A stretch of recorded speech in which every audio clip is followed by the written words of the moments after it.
So it is the 19th day into the new year, and as we have been gathering together, we have gone on a journey of returning back to basics. Back to basics meaning looking at the seminal foundational truths that Ernest Holmes, who is the founder of Science of Mind, presented to us in a text called The Science of Mind, by which we have created our philosophy, our founding, our centers globally. And pretty much all of the centers around the world do this. They take this time together to return to our roots and to examine what it is that we say that we believe in and to kind of check in to see, are we actually practicing that? And so this month it's been very fascinating, very fun, very empowering for me individually to go back and to review. And our first Sunday of the month, I introduced the concept of the thing itself, and that's what Ernest uses to describe God, the thing itself. And I joked a little bit saying it seems a little disrespectful to call something that's created all, to call it the thing. But when you stop and you think about it, our understanding of God is very finite. In fact, I've said many times, as you grow, so does your understanding of God grow. And so when you start to really, really sit with, be with the understanding of what is this power, what is this energy, what is this life force that has literally birthed worlds, that has literally birthed intelligence and synchronicity and divine order, it would be foolish to try to compartmentalize that or diminish it into gender. And so when Ernest tried to offer this, he was not the first person. He was a part of a long lineage of rebels, of people who go back, particularly in North America, as far back as the Transcendentalists, people like Ralph Waldo Emerson, who really began to become disenchanted with the messages that they were hearing from the traditional churches. And he and many like him started to get together to explore and understand what is life, what is God, what is this connection. And they looked at the beauty of nature, and nature is our wisest teacher, because nature never forgets. Nature knows what nature does, and nature, even in the cycles of when it appears to be barren, like the one that we're in now on this side of the globe, there is activity in life happening, even when we can't see it. And people like Emerson, all the way down to Ernest Holmes, were fascinated by the idea of how do we implement that and integrate that into our life? How do we become as wise as a tree? Because you don't see the trees out there panicking because they've lost their leaves. And you don't see a tree comparing itself to another tree going, please, you do not belong here. There's a lot of wisdom in that. You know, you and I could learn a lot by just sitting and talking to a tree. And so all those tree huggers that you make fun of, you might want to reconsider. But when you start to think about the intelligence, not just in that component, that's just a fraction, but the intelligence of life itself, then doesn't it make sense that the thing itself, that which is life, is beyond definition? But what it does so beautifully is that it expresses by you and me. And this is what we were called upon to understand and to grasp and to know from Ernest Holmes, and to look at the way in which we perceive the world. Do we perceive the world from a place where 100% of the time, beyond a shadow of a doubt, we know that God is all that there is? How are you doing with that one? How are you doing with that one in your own intimate world, in your surroundings, in your relationships? Do you automatically go there? Is that your knee-jerk reaction? Or are you swayed, like many of us are, into the illusion of conflict, into the illusion of lack, into the illusion of dis-ease? And so this is our work. This is what we signed up for. We came here to grow, to expand, to take spiritual Windex, if you will, and cleanse the lens by which we see the world. And see, the only way that you and I get to do that is by being in the world, and integrate it. So in the beginning, the thing itself, to me, really speaks about perception. Today, I titled this part, Unleashing Our Strengths. When you hear unleashing your strength, what has to happen? The leash has to be taken off of the doubt. The leash has to be taken off the fear of unknowing. Somehow that gate the kind of the gate that holds the cattle in or the horses in or the bull in. Somehow the lock on that gate has to be removed and unleashed. So you and I don't even begin to understand what strength is or what our strengths are unless we're willing to take that step. And the first thing to do that I would advise you is, as you begin to pull that lock off to unleash your strength, is to go back to the basic of understanding that the thing itself is the only reality in existence. And we do that, again, by exercising that.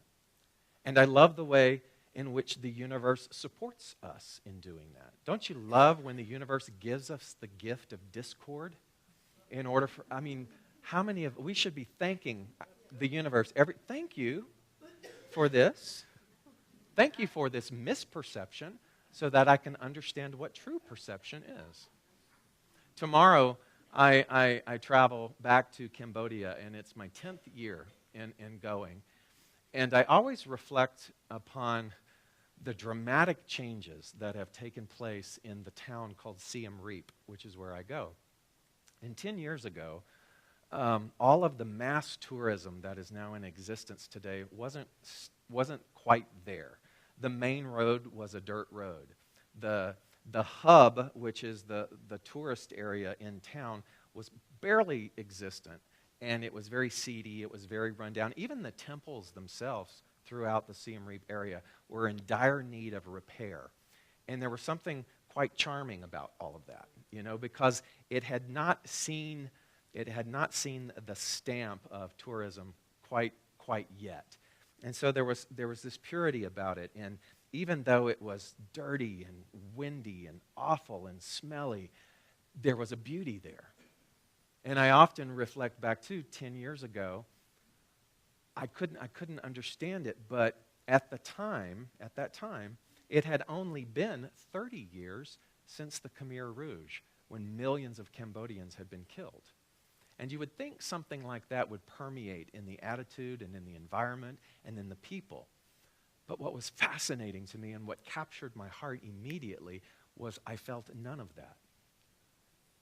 And so 10 years ago, I remember venturing into that little area of town all by myself in this filth and chaos. And there on the road was a little boy. And as typical for there, he was missing a leg. And many of the children, particularly back then, were challenged by landmines. And so when they would teach them to recycle, and the landmines that had been planted by the Khmer Rouge, the very last ones were made out of plastic. So a child would see the plastic, the child would go to pick up the plastic thinking it was recycling, and it would either blow his arm off or his leg off. And so here was this little boy, all of 7, and he had that kind of Tiny Tim crutch, and he was standing, and he was filthy, and he was, Mister, and I went over and I said, yes. And he was doing this, beckoning me to lean down to him. So I leaned down. And as I was leaning down to hear what he had to say, he pointed to my chest. And as I looked down at what he was pointing at, he flicked my nose up. And it was that classic, thing that we all do when we were children. And he laughed, and he laughed, and he laughed. He thought that was the funniest thing. And something miraculous happened in that moment. Because in that moment, my perception of this child was changed. Because what's my perception? My Western lens of looking at something thinks, oh, this poor being, how awful his life must be. And thinking about all that he didn't have, where in his field of perception, he was just in joy. And I learned something quite valuable from that, that my reasons for complaining and my reasons for worry, really, honestly, are unfounded. And I would venture to say, and this isn't to insult you, but I would venture to say that most of our collective worries and complaints are unfounded. And those worries and complaints are brewed or stem or growing from our misperceptions. And so when we think about the thing itself and when we unleash the strength of that in our own lives, the first thing that we are accountable for is to clean up our perceptions. is to look at something and then re-look at something and then re-look at something and continue to examine what it is that we're seeing, so much so that in the re-examination process, your goal, my goal, is to get to the awareness, first and foremost, that that which we understand God to be is the only reality. And so you have to ask yourself, am I willing to take it that far? Am I really willing to do that level of work? And so the next then we talked about was the way that it works, it being God made manifest through us, and what it does. Well, the way that it works and what it does is based upon our willingness to use it. Ernest always said consciousness meets consciousness, and what he was really talking about was the fact that the prototypes of ideas and thoughts and beliefs that we carry around in consciousness, the idea, the imagery, the visual of all of that, the prototype that we have is the exact prototype that comes and presents itself to us. It's very simple. And so if the prototype is life is hard, then there are a myriad of ways in which that prototype continues to flow beautifully, because that's what law does. And that's what we're talking about is law. But if the prototype inside of us is a willingness to clean up our perceptions, is a willingness, the key word, willing, to see the God in all things, then that willingness, the prototype of that willingness, is matched by the universe. And we have our perceptions shifted time and time and time again, which brings about expansion, which brings about awareness and growth and possibility. Isn't it nice to have a paradigm shift? Isn't it nice to have looked at something for so long and thought one way, and in that instant, that moment of perception shifting, everything reveals itself at a higher level. And so the way that it works and what it does, to me, is reciprocal. It's reciprocal. And so last week in that part, I said that's your deeper yes. And your deeper yes, I described as, what are you willing to bring to the table? Remember last week about coming to the table? And I said, everyone's welcome. See, at the table, everyone's welcome. The people who come to the table who contribute nothing to the table are welcome at the table. The people who contribute a little bit, just enough so that they're still taking care of themselves, that kind of energy is also welcomed at the table. And then the people who live from this heart, the expansiveness of the heart, who show up and understand law and realize, again, the prototype, that I can't outgive something that's infinite. And so as I give of myself, as I give of my love, of my talent, of my treasure, of my time, then the reciprocal of action of that meets me. And those people are also welcomed at the table. But the interesting thing is, all these different types are sitting at the table. Same table, varying experiences. And so what then becomes available to us on the table is what we bring to the table. And the table is our world. And so the way that it works and what it does is it works as you work it, and what it does is it operates at the level of our willingness.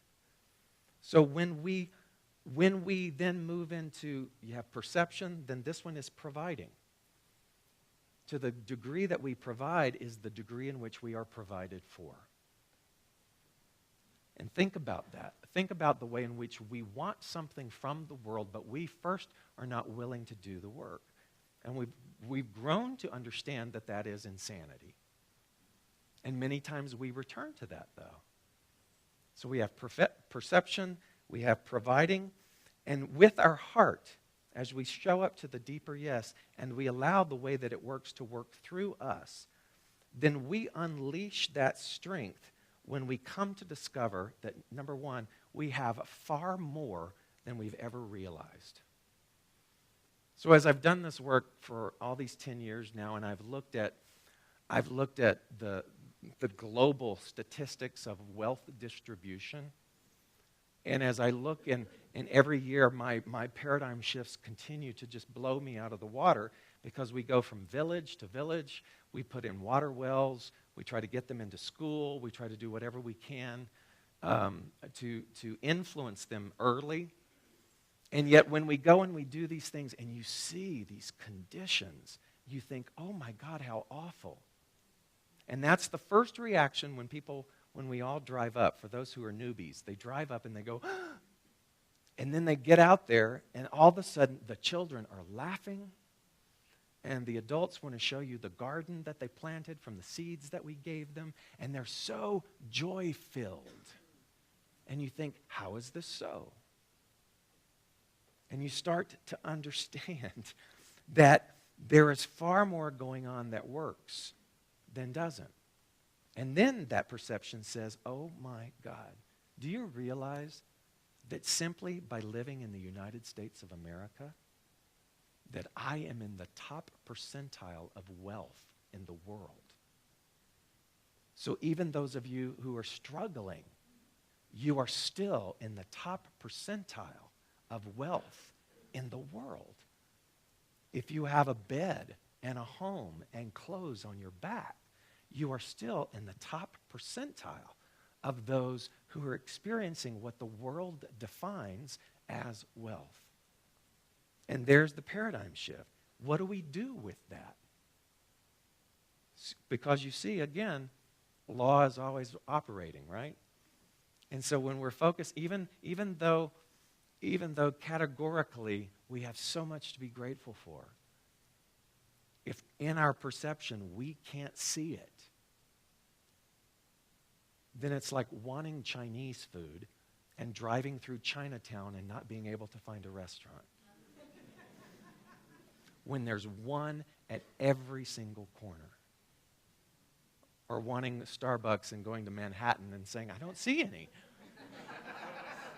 One on every single corner. And so, how do we then prove these? So you have the perception of the thing itself, then you have the providing. You are the provider of the way in which it works and what it does.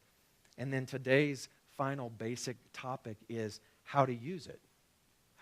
And if I stay with the idea of it, how to use God. How to use the infinite by means of you. Well, how do you think we use it? You have to go and you have to prove it.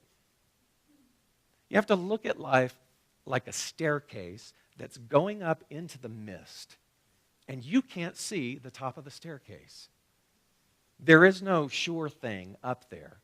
But what you know that you are compelled to do is to take a step. And as you take a step into the mist, what begins to happen is the mist begins to dissipate, and you see the next step before you.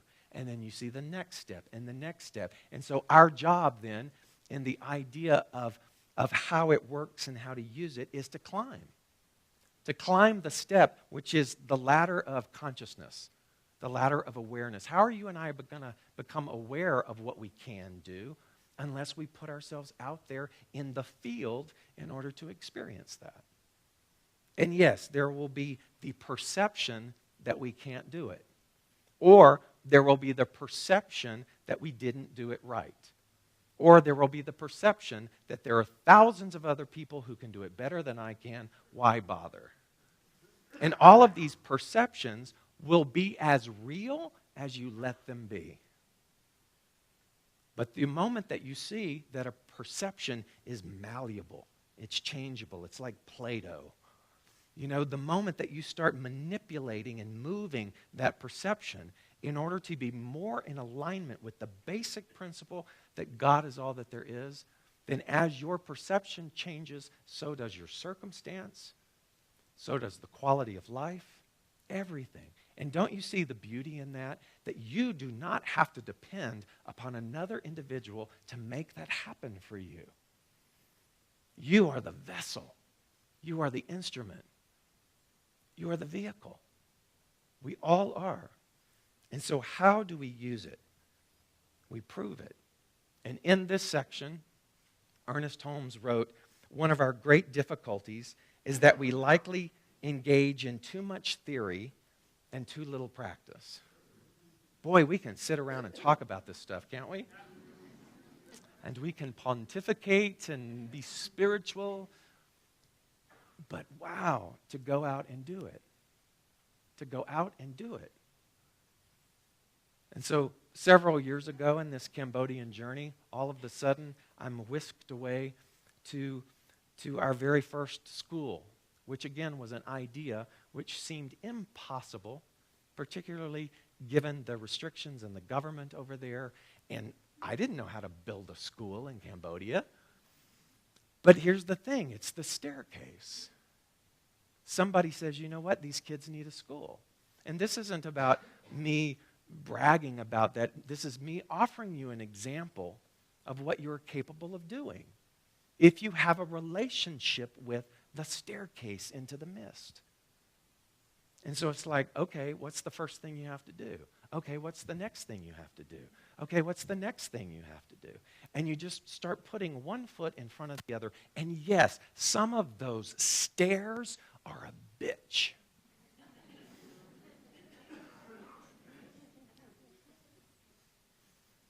I look at our own situation.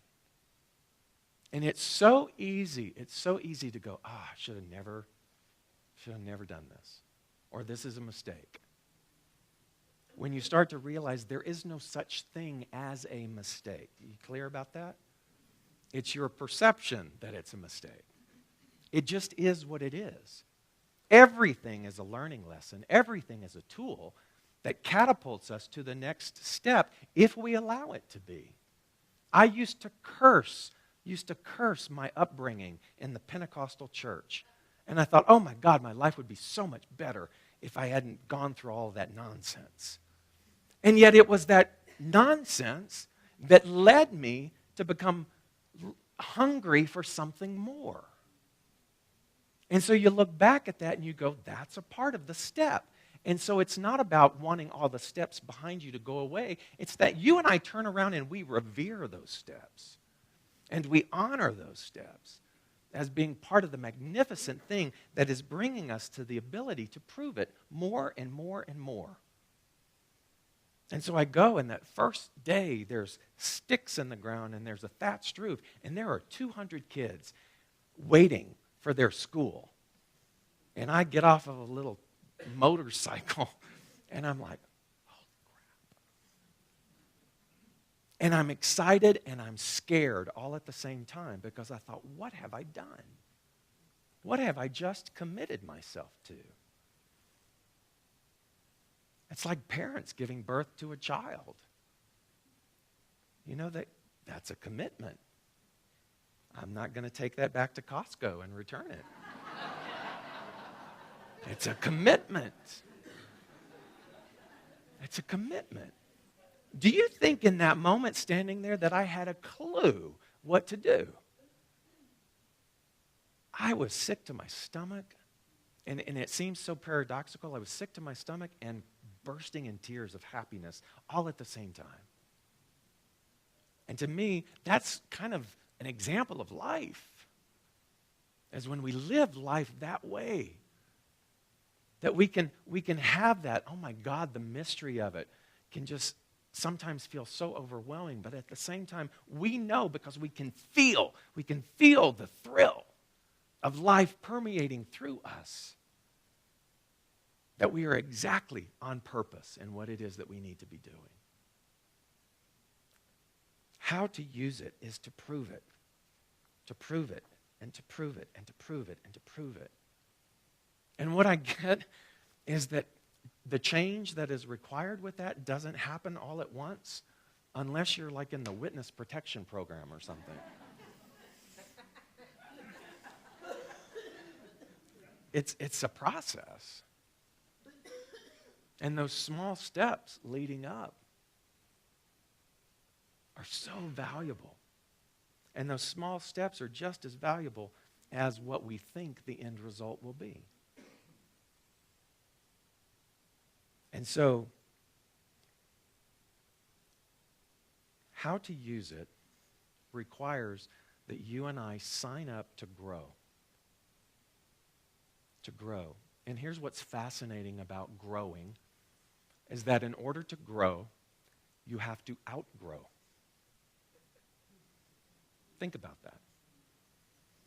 In order to grow into something more, which is your inevitability, you have to outgrow. But here's the thing, you have to be aware that you have outgrown.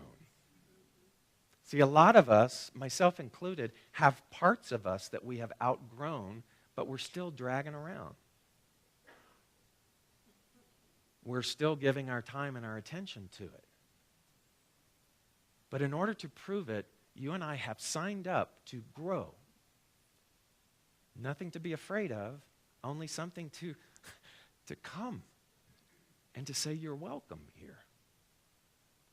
And as we grow, we let go of the things, we outgrow those things, and we lovingly release them and let them go. And it doesn't always make sense. You know, I wasn't going to share this, and then I was just, do I share this? Do I not share this? Do I share this? Do I not share this? So, I'm not going to share it. Oh, no. But, you know, you've heard me talk many times about my heart and the fact that I came into this world with this genetically challenged heart with hypertrophic cardiomyopathy. And so in this fancy word condition, once I came into this teaching, I really began to look at how does this apply to everything, including this heart of mine. And so I'm a very action person. I love this particular step. I love the prove me step. There's something in my DNA that just is so willing to do that and to look foolish. And so I was thinking about how this path with this heart, and when I first moved to Atlanta, without realizing it, I had already been in atrial fib, which is not the condition itself, but a byproduct of the condition. I had been in atrial fib for like a year and a half, and then was in it another year and a half, so almost 3 years before I actually found a cardiologist here in Atlanta. And when I went to him, and I really liked him, and we were talking, and I said, you know, I'm able to manage with this, but I'm not a person who likes to manage. And I said, I want to move to the next level. And I've done my homework, I know what my options are, and so I would really like your cooperation to be able to find a way to shock me out of this irregular rhythm. And he said, you know, you're conditioned already that way. Your heart's been doing this for well over 3 years. Please. He goes, there's no way that whatever we do is going to take, because your heart is already conditioned. It's already become settled in that. And I said, but I would like to do this. And he goes, but it's not going to work. I said, you don't know that. And he said, well, studies show. I said, but you don't know that. And I said, just give me a yes or a no, because this is what I want, and if you're not going to let me do this procedure, then I will go find somebody who will, because I'm ready. And he said, okay. He goes, I just don't want you to be disappointed. And so I go, and they shock it, and it takes.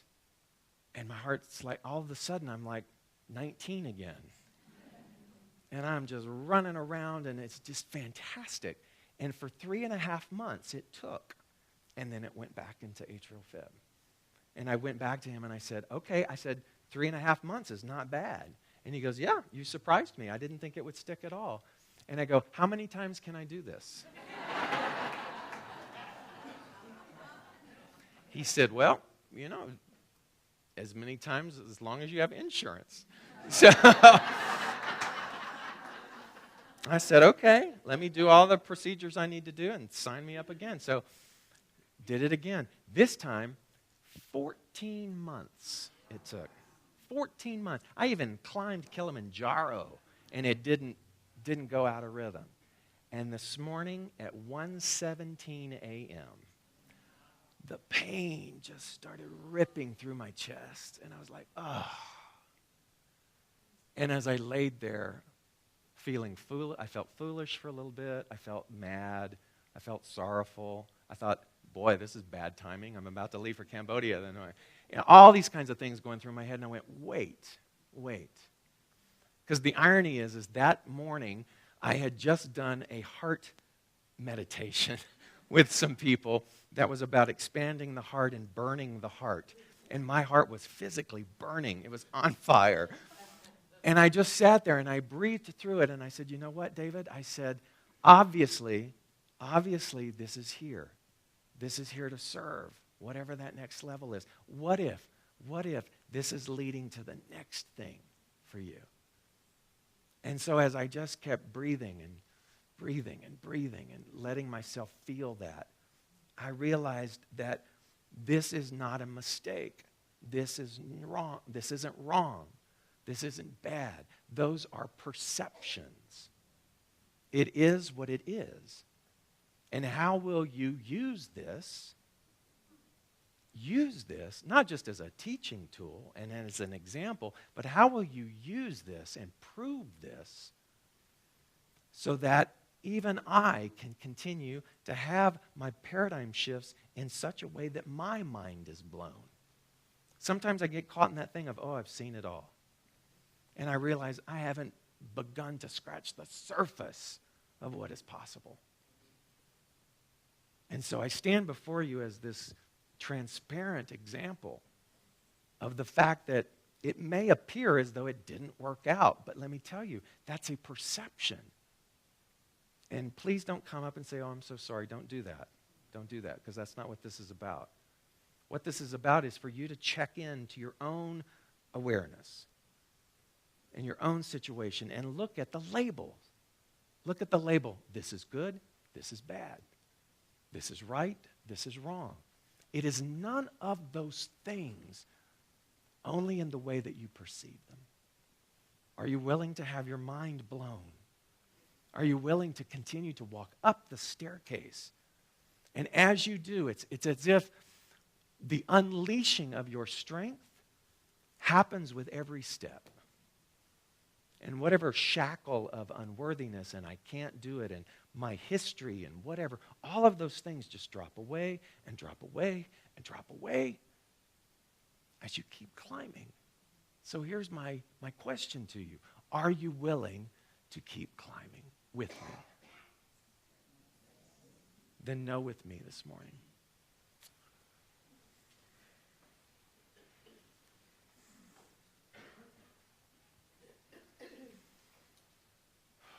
Place your hand on your heart.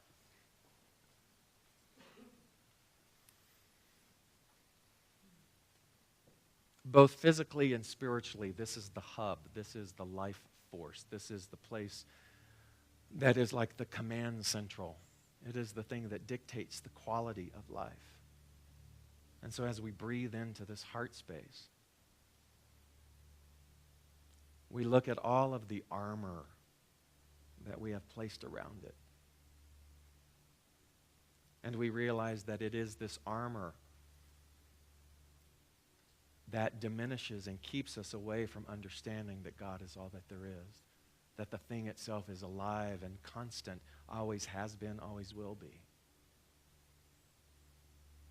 And as we recognize the resistance that is around this heart, the pain, the sorrow, the anger, the judgments, we realize that the deep yes and the way that God presence wants to activate through us cannot fully be extended unless we understand that those things do not serve us, that there is no power, there is no good, there is no payoff that is worth the price of forgetting who you are.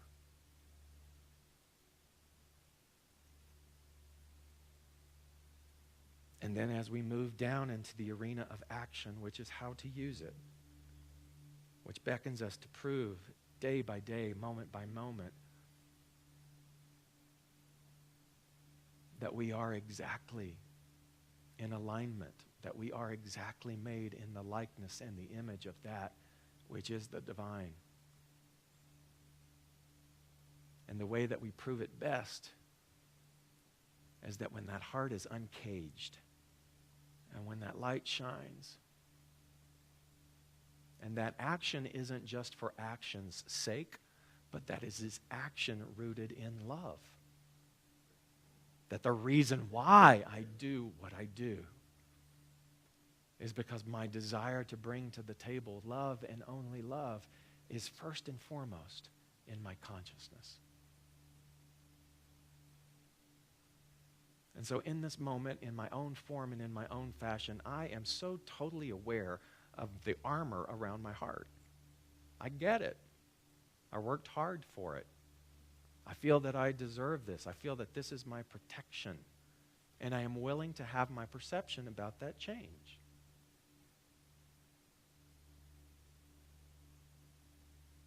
If I truly say that I want to live this abundant, this whole, this joyous life, then I've got to address this. I've got to call it for what it is. Illusion.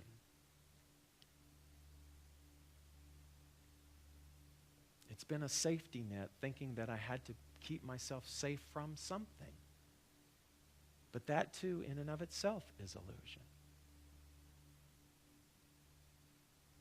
And so in this moment I free my heart. And in whatever way that you can, see the bars, the chains, the shackles, all of that just removed. And this is my moment. This is my moment of rebirth. This is my moment of empowerment. This is my moment where I take seriously the value of who and what I am. And I go now and I step forward into a history of my own making, not the making of somebody else, but a history of my own making. Realizing that as I support myself, I am supported by the world. And so in honor of this process, and in honor of this law, and in honor of the genius that floats around in and through life, that floats around in and between you and I get that we are especially looked after. And that all is well. And knowing this to be so, we feel the pulse of that heart and we give thanks for life itself, the life that is, and the life that is to come. And breathing this in together, we say, and so it is.